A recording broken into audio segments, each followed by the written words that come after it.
was taught that if you don't have anything positive to say, keep your mouth shut. I was going to take that fucking approach, but nothing's off limits, so fuck it. Charlie Kirk was assassinated yesterday.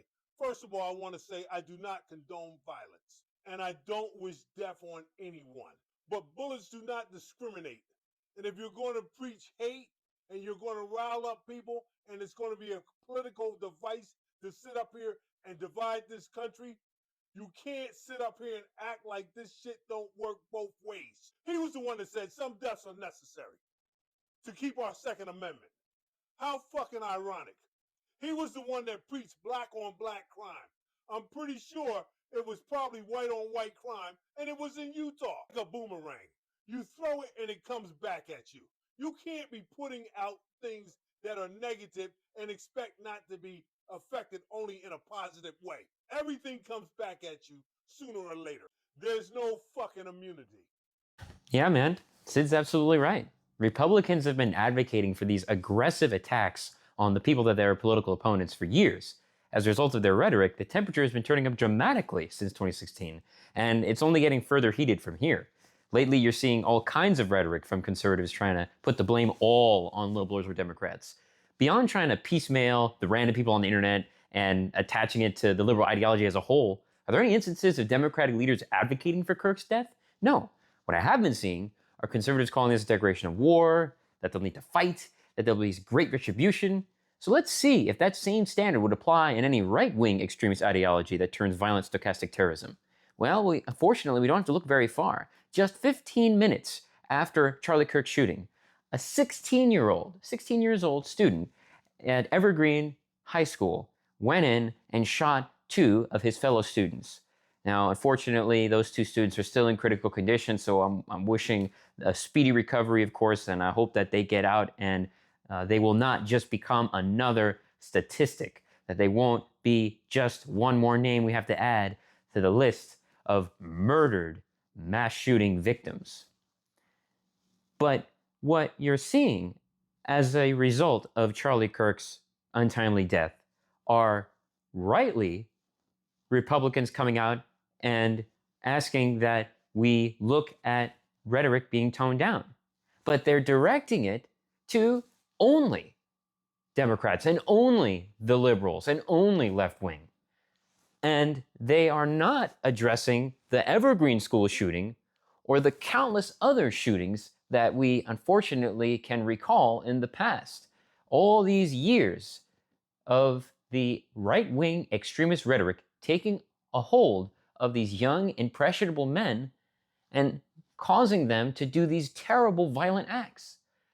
And when those acts happen, the Republican leadership is vacant. They're nowhere to be found. And the only things they say are, well, we give our thoughts and prayers, which should be a given. That's the baseline that would exist regardless of if they were in leadership positions or not. But they control all houses of government. And they have a pretty sympathetic Supreme Court too. And so they have, according to them, a mandate by the people. But what are they doing with that mandate? You have people like Congresswoman Nancy Mace coming out and saying, well, the shooting of Charlie Kirk is at the feet of Democrats. Excuse me, but in what world is Nancy Mace living in? Did she completely get amnesia in the past 7, 8 years? Perhaps even 10 years, you could say, of these right-wing extremist shootings? Now, we can take a look specifically at Charlie Kirk, because he promoted the racist, hateful Great Replacement theory. Any of you who know that it's a theory that is debunked and completely bogus, that argues that immigration is a zero-sum game, where there's this white genocide happening and we have to kick out all other non-whites to reclaim some society. But is that really the America that we know and love?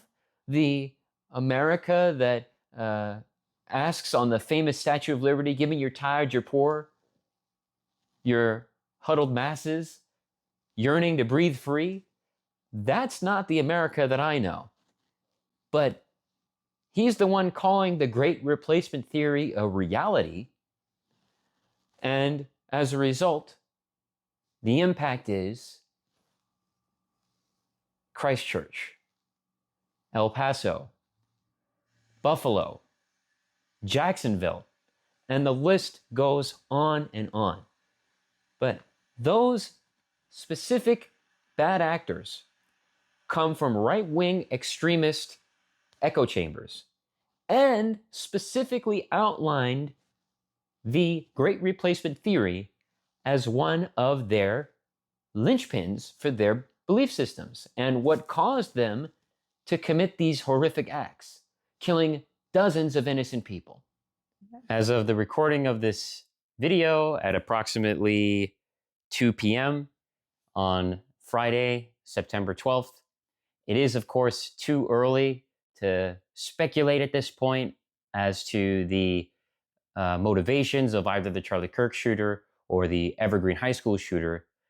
What we have learned at this point is that the Evergreen High School shooter was spreading white supremacist comments and was in extremist social circles online, according to investigators in Colorado. It's a tragic thing to see the same type of situation play out over and over and over again. Again, El Paso and Christchurch and Jacksonville, and now here in Evergreen High School in Colorado, with the families of those two victims forever traumatized. Of course, as I've said before, and as Sid rightly said, I don't condone violence. No one on the Democratic side is condoning violence. And today, one of those tough conversations is that Charlie Kirk endorsed the Great Replacement theory after all of these shootings took place. It wasn't one, it wasn't two, it wasn't three, it was 4 separate incidents, all tying back to this theory.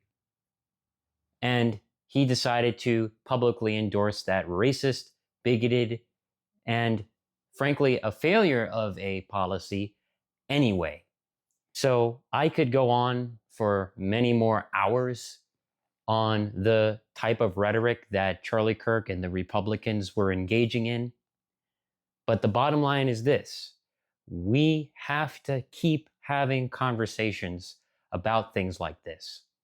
And one of those people that I think it's possible to do that with, I saw, and I'm going to be reposting their video that they put out, but there's a gentleman by the name of Never Woke, which, believe it or not, somehow, some way, that individual decided to make a video that I would call a extending of an olive branch. You know, he outlined that, yeah, there's a lot of division, and some of it is manufactured by the media and other bad actors who don't want to get to the true raw conversations.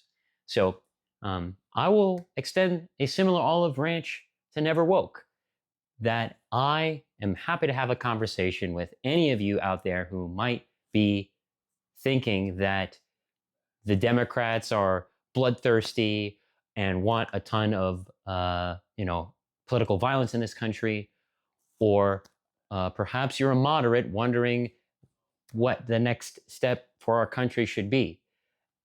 Wherever your political persuasion is, if you happen to somewhat disagree with me, I encourage you to reach out and pose questions in the comments below, and I'll do my best to answer them honestly and frankly. Because, quite frankly, we need more diverse of opinions now than ever. Thanks for watching, and of course, as always, vote early, vote often, and manifest your democracy. Take care.